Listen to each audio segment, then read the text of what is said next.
septiembre de 1939, la Alemania nazi puso en práctica una nueva y devastadora táctica bélica que sumergió a Europa en los horrores de la Segunda Guerra Mundial.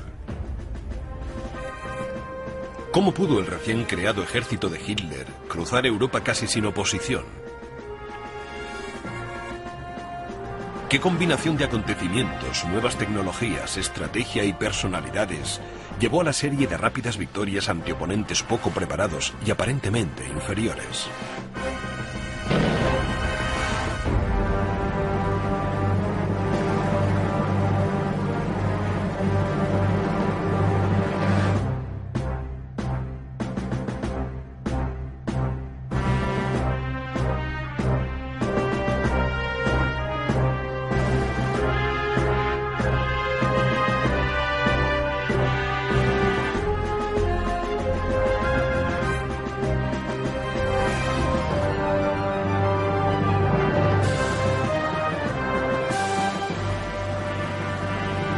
Segunda Guerra Mundial.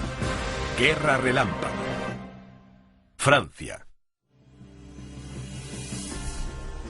Cuando Adolf Hitler subió al poder en 1932, se encontró con un país prácticamente en la bancarrota, que había sido despojado de su ejército y había perdido vastas extensiones de territorio fronterizo, como castigo por su papel en la Primera Guerra Mundial. La industria alemana también se había hundido.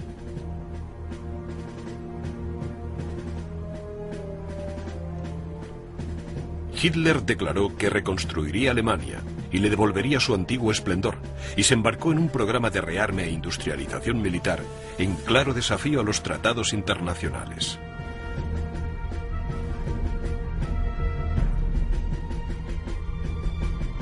Tras tan solo 5 años, el ejército alemán había pasado de unos escasos 100.000 hombres a más de 4 millones.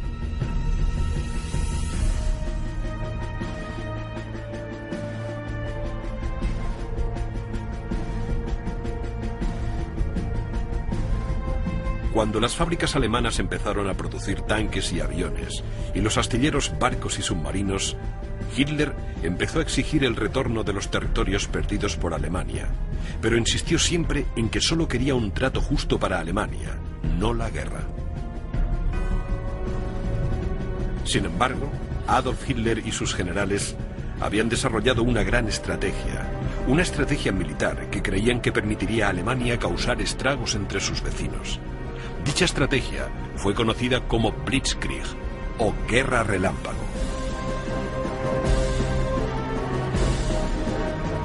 A diferencia de las interminables batallas de trincheras de la Primera Guerra Mundial, la Blitzkrieg utilizaba tanques y bombarderos en picado para ganar territorio enemigo, atravesaba las líneas de frente enemigas y acorralaba al ejército defensor en bolsillos para rodearlo y destruirlo.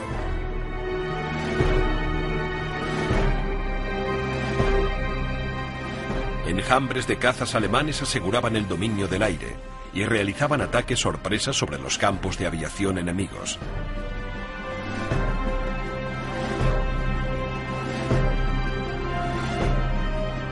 Los centros urbanos eran aterrorizados con los bombardeos de los Henkels y los Dorniers alemanes.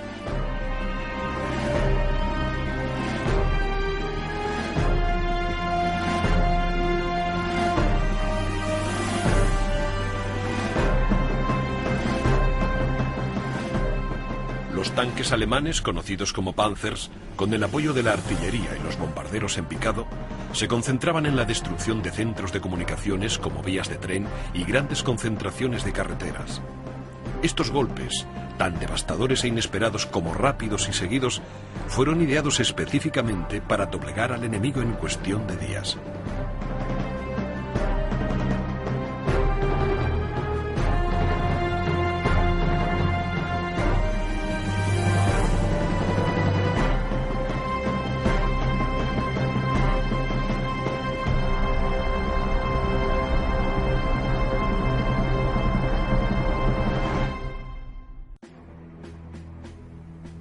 A través de la manipulación política, las amenazas en privado y la exhibición pública de su creciente potencia militar, Adolf Hitler había conseguido obligar a Europa a entregarle los territorios perdidos por Alemania sin disparar ni una bala. De la misma forma, naciones políticamente débiles como Austria y Checoslovaquia fueron incorporadas al Reich alemán. El miedo a repetir los horrores de la Primera Guerra Mundial hicieron que Gran Bretaña, Francia y la Unión Soviética no intervinieran, mientras Hitler moldeaba Europa Central para que se amoldara a su visión personal. Pero cuando Hitler invadió a su vecina del este, Polonia, el nuevo ejército alemán y su radical concepto de guerra, la Blitzkrieg, fueron puestos a prueba. Polonia se defendió con furia, atacando a los tanques alemanes con un equipo y unas tácticas trágicamente obsoletos. Polonia perdió sus unidades aéreas y motorizadas antes de que éstas pudieran organizar una defensa eficaz. En tan solo 28 días, Polonia quedó completamente destrozada. Polonia había pasado a formar parte del imperio nazi. Sus gentes fueron confinadas en campos de trabajo y su industria reorientada para la fabricación de armamento para el creciente ejército de Hitler. A pesar de haber amenazado con tomar represalias si Hitler se inmiscuía en los asuntos de Polonia, Inglaterra y Francia no hicieron nada.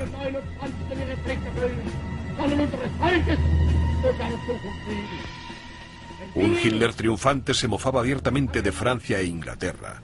Llamó gusanos a sus embajadores y viejas asustadizas a sus líderes.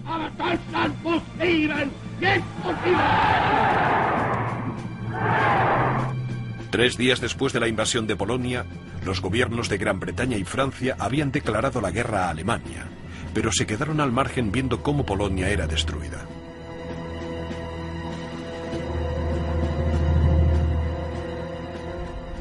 Hitler sabía que Francia, a pesar de su potencial militar, no quería entrar en combate.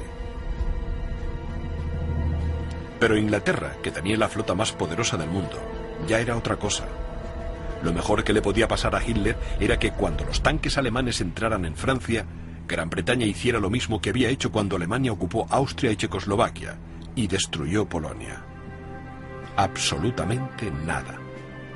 Pero mientras Adolf Hitler y su alto mando empezaban a planear la invasión de Francia, estaban temporalmente distraídos por los peligrosos acontecimientos que se sucedían en Escandinavia.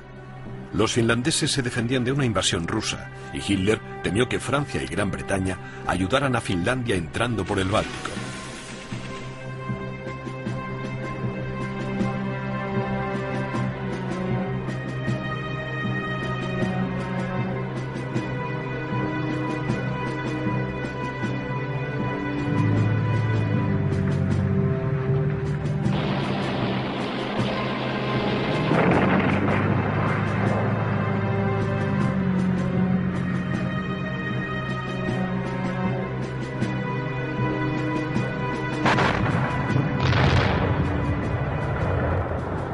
Pobre en recursos naturales, Alemania dependía de Suecia para que le abasteciera 2/3 partes del mineral de hierro que consumía, gran parte del cual era embarcado a través de los puertos noruegos.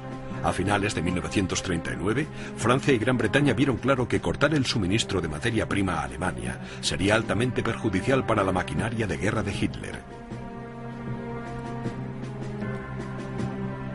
La clave para cortar el suministro de mineral de hierro a Alemania era bloquear la entrada al mar Báltico.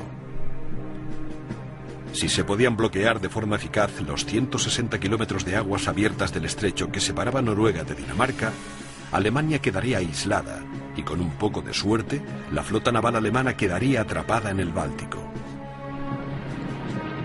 Cuando los planes británicos llegaron a oídos de Hitler, sabía que tenía que actuar rápidamente o se enfrentaría a un desastre. El Estado Mayor empezó a diseñar una estrategia para responder a los británicos y franceses.